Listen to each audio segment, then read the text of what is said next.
Huli ka magpagtangay ng isang lalaki sa isang nakaparadang motorsiklo sa Rodriguez, Rizal. Makikitang nilipitan niya ang motorsiklo, kinalikot at maya-maya'y napaandar. Ang nahulikam na lalaki, magnanakaw pala. Kasabat niyang rider na kasama niyang dumating doon. Sa investigasyon ng pulisya, bumisita lang sa isang kaibigan sa lugar ang may-ari ng ninakaw na motorsiklo. Sa tulong ng GPS tracking device, natunto ng mga otoridad ang motor sa Quezon City. Arestado ang 18 anyos na lalaki na nagnanakaw umano ng motor. Nakumpiska sa kanya ang isang baril na kargado ng bala. Wala siyang maipakitang kaukulang dokumento. Tumanggi magbigay ng pahayag ang suspect na nahaharap sa patong-patong na reklamo. Tinutugis pa ang kanyang kasabwat. Hulikam naman sa Maynila, tinarget ng riding in tandem na basag kotse ang isang nakaparadang pick-up. Natangay po nila ang bag na nasa loob ng sasakyan. Balitang hatid ni Jomera Presto. Sa isang post sa social media, kita ang pag-atake ng riding in tandem sa bahagi ng Aurora Boulevard sa Santa Cruz, Maynila, madaling araw nitong Lunes. Hindi gaanong maaninag sa video pero ayon sa barangay, binasag ng isa sa mga salarin ang bintana ng isang pickup na nakaparada sa tapat ng isang hotel. Maya-maya, bitbit na ng lalaki ang isang bag at dali-daling umangkas sa isang motorsiklo. Bago ang insidente, nakita ang riding in tandem na huminto sa kalsada. Ang isa sa mga salarin, sinilip ang mga nakaparadang sasakyan at nagmanman ang dalawa sa lugar. Dito sa bahagi ito ng Aurora Boulevard, nangyari ang insidente ng basag kotse. Ayon sa barangay, nataon na katatapos lang nilang mag-ikot nang maganap ang insidente. Medyo alarming po ito hindi po talaga maganda yung nangyayaring ganito, saka nakakatakot. Sabi ng barangay, hindi pa tukoy kung ano ang laman at magkano ang halaga ng mga gamit na natangay sa loob ng bag ng babaeng biktima. Ang biktima, residente sa lugar at may-ari ng katapat na gusali. Ayon sa barangay, bawal magparada ng sasakyan sa Aurora Boulevard dahil bahagi ito ng mabuhay lane. Ito nga po ay lesson learned. Kasi unang-una po talaga, park at your own risk. And wag na po kayo maglagay ng mga gamit na mahalaga dun sa loob ng sasakyan. Sinusubukan pa namin makuhanan ng pahayag ang biktima. Sabi naman ng barangay na ilapit na nila sa pulisya ang insidente. Patuloy ang kanilang backtracking para mahuli ang mga salarin. Jomer Presto nagbabalita para sa GMA News. Patay ang isang lalaki matapos matabunan ng gumuhong lupa sa barangay San Isidro sa San Andres, Catanduanes.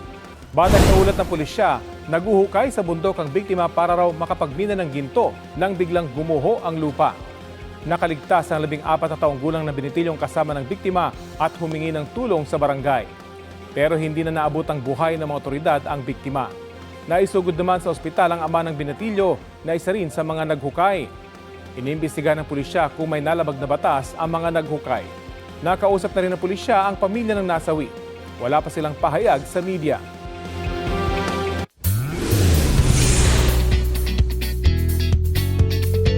Wednesday latest, grateful si Asia's multimedia star Alden Richards sa pagkakataon na mapasama sa upcoming documentary na Rebuilding Broken Rooms, hatid ng GMA Public Affairs. I hope with this documentary maraming mamulat na mata, maraming ma-inspire na this is the current situation of the educational system here in the Philippines and it's not doing really good. Ang docu ay tumatalakay sa sitwasyon ng sektor ng edukasyon at hinaharap na problema. Ngayong August nakatakdang mapanood ang docu. Sabi ni Alden na mga ganitong klase ng docu ay bahagi ng kanyang advocacy sa edukasyon. Hiling niya na mas marami pa ang mamulat sa docu, lalo na raw ang mga nasa posisyon. Binanggit yan ni Alden sa aking coverage sa kanya sa isang brand event. Game ding nakipagkulitan si Alden sa akin na nag-ala reporter at ako naman ang kanyang interviewee.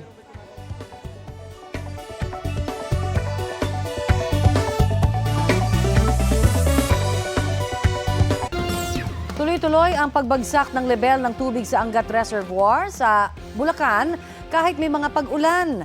150.85 meters ang panibagong historic low ng Angat na naitala po ng Pag-asa sa nakalipas na 24 oras.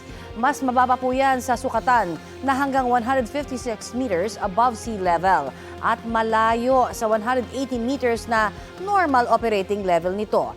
Ang ilang nangingisdang dumagat sa Angat Dam huminto na muna sa trabaho, lalo't namamatay na ang maraming isda doon. Ayon sa Pag-asa, 60 million cubic meters na lamang ang tubig sa Angat Dam ngayon. Sabi ng mga eksperto, bagyo o kaya matagal na tuloy-tuloy na ulan ang magpapataas ng level ng tubig sa Angat. Base po sa latest monitoring, bumaba rin ang tubig sa Lamesa, Ambuklao, Binga, Magat at Caliraya reservoirs. Tumaas naman ang water level sa San Roque at Pantabangan. Wala namang pinagbago sa Ipo Reservoir. Ito na ang mabibilis na balita. Sumiklab ang sunog sa Barangay 185 sa Tondo, Maynila pasado alas 4 ng madaling araw kanina. Ayon sa Bureau of Fire Protection, umabot sa ikatlong alarma ang sunog na tumagal ng mahigit 1 oras bago na kontrol. Nasa 60 pamilya ang apektado na nananatili ngayon sa covered court ng barangay. Walang naiulat na sugatan o nasawi sa sunog. Inaalam pa ang halaga ng napinsalang ari-arian at ang sanhi ng apoy. Nagkasunog din sa isang residential building sa Pandacan, Maynila bago pasado alas 3 kaninang madaling araw. Ayon sa ilang residenteng nasunugan, mabilis ang naging pagkalat ng apoy. Walang naiulat na sugatan o nasawi sa sunog. Pasado alas 9 ng umaga naapula ang sunog matapos rumisponde ang mahigit sa 12 truck ng bombero. Patuloy pang inaalam ang halaga ng pinsala at ang sanhi ng apoy. Bukod sa pagpapalawak sa income tax exemption, isinusulong din ng ilang grupo na alisin na ang excise tax, pati ang value-added tax sa kuryente at mga pangunahing bilihin. Para mabalanse ang mawawalang kita sa gobyerno, mungkahi naman ng isang mambabatas na taasan ang mga buwis sa vape, ilang inumin at single-use plastics. Balitang hatid ni Jonathan Anday. Sa ikalimang State of the Nation address ni Pangulong Bongbong Marcos, isa sa mga hiniling niya sa Kongreso ang pagpasa ng batas na magpapalawak sa exemption sa income tax. Isasama na natin ang mga kumikita ng hindi lalagpas sa 350,000 pesos kada taon. Mula yan sa kasalukuyang 250,000 pesos. Pero nakukulangan dito ang Makabayan Block. Sana raw ay tinaas na lang ito sa 500,000 pesos o yung mga nasa mahigit 41,000 pesos ang buwan ng sweldo. Kailangan ito dahil nga itong hinaing ng lower and middle income earners na kapag krisis may ayuda para sa mga mahirap, pero yung mga mababa ang kita, lalong bumababa because of inflation pero wala namang relief na nakukuha mula sa gobyerno. Para naman kay Kabataan Party List Representative Rene Co, dapat ang mga bilyonaryo at malalaking korporasyon ang taasan ng buwis. Dapat din daw tanggalin ang excise tax at VAT sa mga pangunahing bilihin. Kasama dyan yung fuel, yung pagkain, yung iba't ibang bahagi nito, etc. Yun po ang nagpapahirap sa mamayang Pilipino. Para naman sa Trade Union Congress of the Philippines o TUCP, dapat exempted na sa tax sa mga kumikita ng hindi higit sa 50,000 piso kada buwan o 600,000 piso kada taon. Ibasura na rin nila ang 12% VAT sa kuryente at magpatupad ng 200 peso daily minimum wage increase. Pero ang pagbabawas ng buwis may kakibat na nababawas sa revenue o kita ng gobyerno na ginagamit sa iba't ibang proyekto. Saan kukunin ng gobyerno ang pantapat? Merong income loss ka doon. Yes. Revenue loss.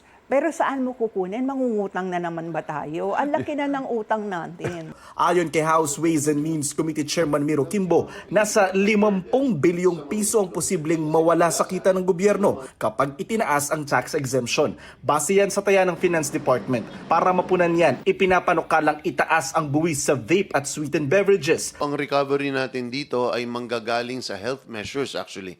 Ang una ay pagdating sa vape. It is currently at 6 pesos per ml na isa sa pinakamababa sa buong mundo. Plano ring magpataw ng buwis sa heated tobacco. Pati raw ang ilang single-use plastics, papatawan na rin ng buwis. Meron din tayo on plastics. Ito ang isa sa mga pangunahing cost ng baha. Itong mga sachets, lahat.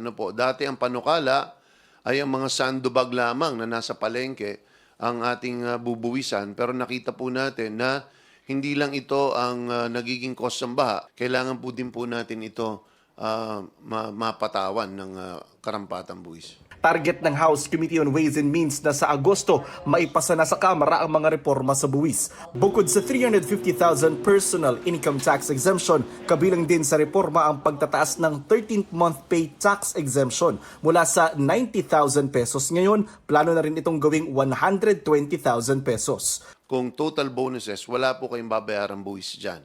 So kung ano man pong sosobra dyan, ina-add together yan at hinahanap kung nasaan bracket kayo. If all of that, hindi ka pa rin kayo lalagpas ng 350, you are going to be exempt entirely. Jonathan Andal, nagbabalita para sa GMA News.